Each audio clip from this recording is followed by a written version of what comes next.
அனைவருக்கும் இதயத்தின் பொங்கல் நல்வாழ்த்துக்கள். பொங்கலோ பொங்கல்.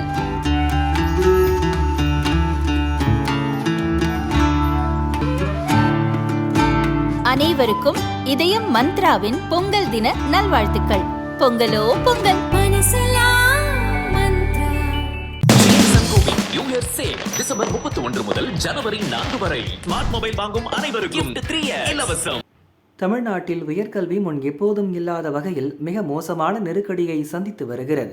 பல்கலைக்கழகங்கள் சீர்குலைவை நோக்கி செல்கின்றன என்று அண்ணா பல்கலைக்கழக முன்னாள் வேந்தர் பாலகுருசாமி தெரிவித்துள்ளார். இது தொடர்பாக முதல்வர் ஸ்டாலினுக்கு கடிதம் எழுதியுள்ளார். அதன் விவரம்: தமிழகத்தில் நீண்ட காலமாக 14 அரசு பல்கலைக்கழகங்கள் துணைவேந்தர்கள் இல்லாமல் உள்ளன. பல பல்கலைக்கழகங்களில் பதிவாளர்கள், நிதி அலுவலர்கள் இல்லை. இது அன்றாட நிர்வாகம், நிதி குறித்து முடிவெடுத்தல், கல்வி திட்டம், நிறுவனத்தின் செயல்பாடு ஆகியவற்றை முடக்கி இருக்கிறது. பல்கலைக்கழகங்கள் தற்காலிக நிர்வாக ஏற்பாட்டில் நீண்ட காலம் செயல்பட முடியாது. தலைமை இல்லாத வெற்றிடம் காரணமாக முடிவெடுப்பதில் முடக்கம் ஏற்பட்டுள்ளது. பொறுப்பு தன்மையை பலவீனமாக்கிவிட்டது. நிறுவனங்கள் மீதான நம்பகத்தன்மையை சிதைத்துவிட்டது. பல ஆண்டுகளாக ஆசிரியர் பணியிடங்கள் நிரப்பப்படவில்லை. பதவி உயர்வுகள் அளிக்கப்படவில்லை. இதனால் ஆசிரியர் பணியிடங்களில் பற்றாக்குறை, பணியில் உள்ள ஆசிரியர்களுக்கு கூடுதல் சுமை, மன உறுதியில் தளர்ச்சி, கல்வித்துறைகளில் தேக்க நிலை ஏற்பட்டுள்ளது. நிதி நெருக்கடியால் பல்கலைக்கழக ஆசிரியர்கள், பணியாளர்களுக்கு ஊதியங்கள், ஓய்வூதியங்கள் குறித்த காலத்தில் அளிக்கப்படுவதில்லை.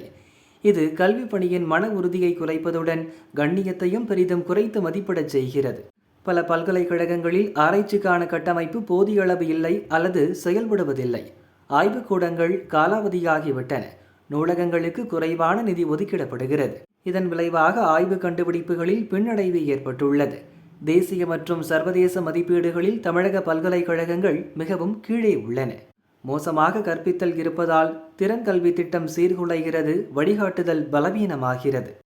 தமிழ்நாடு ஒரு காலத்தில் உயர்கல்வியில் தேசிய அளவில் முன்னோடியாக தலைமை வகித்து வந்தது.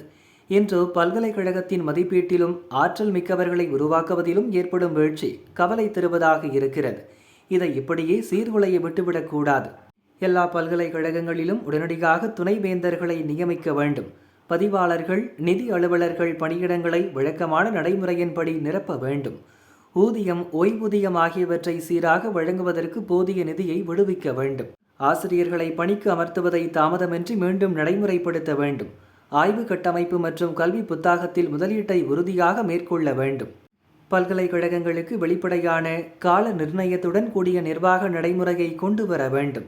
பல்கலைக்கழகங்கள் தொடர்பாக உரிய நடவடிக்கை எடுக்காமல் போனால் அது மாநிலத்தின் அறிவு செல்வத்துக்கும் மனித வளத்துக்கும் நீண்டகால பாதிப்பை ஏற்படுத்தும் என்று பாலகுருசாமி தெரிவித்துள்ளார்.